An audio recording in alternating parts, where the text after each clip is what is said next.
Since that date, at least 18 people with organized crime connections have been killed.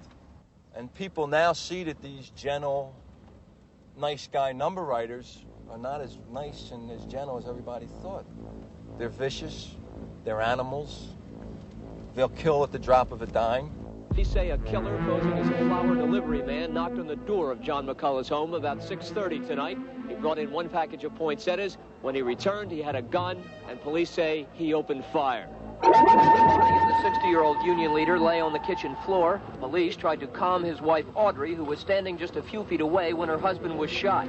Police sources say tonight's murder of McCullough was an organized crime hit, just as carefully planned as the murder of Angelo Bruno last March. In organized crime, if you're a killer or you're an extortionist or you're a big dope guy, you give respect that maybe you couldn't get as a fellow who worked in a factory or somebody who drove a car, a cab, or drove a bus.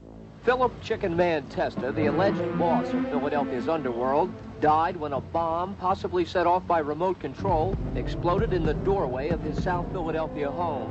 Police are calling it a mob assassination. The explosion was so powerful it shattered dozens of windows and was heard by police cars nearly 2 miles away.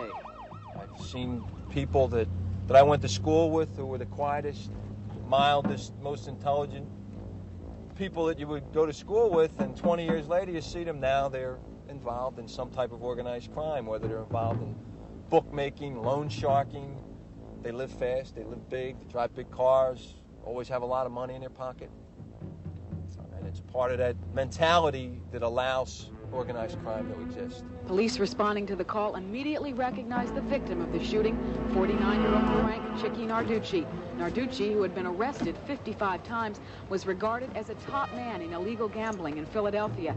Narducci was gunned down as he got out of his late-model Cadillac Seville, only several hundred yards from his Broad Street row home. The door of the car was still open as Narducci hit the pavement, apparently knocked back a few feet by the impact of the high-caliber weapon. For everybody who gets killed, for everybody who goes to jail, there's some young guy coming up off the streets that's going to take his place. The money's easy. You don't have to work. There's a glamour, there's an excitement, there's a danger. And these are elements that people live by. Discovered wrapped in a blanket in a city parking lot in the 1500 block of South 8th Street about 2:30 this afternoon. They had multiple bullet wounds. It had a plastic bag over its head and feet. It happened here near the corner of 9th and Christian Street in South Philadelphia's Italian Market.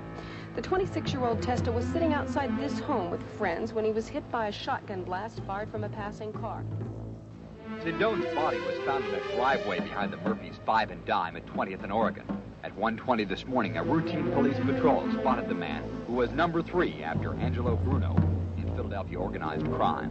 Last night, the body of the 43-year-old convicted racketeer was found slumped over the wheel of his silver Cadillac at 11th and Mifflin Streets near an empty playground. The authorities have said the killings are the result of a battle for control of the local mob.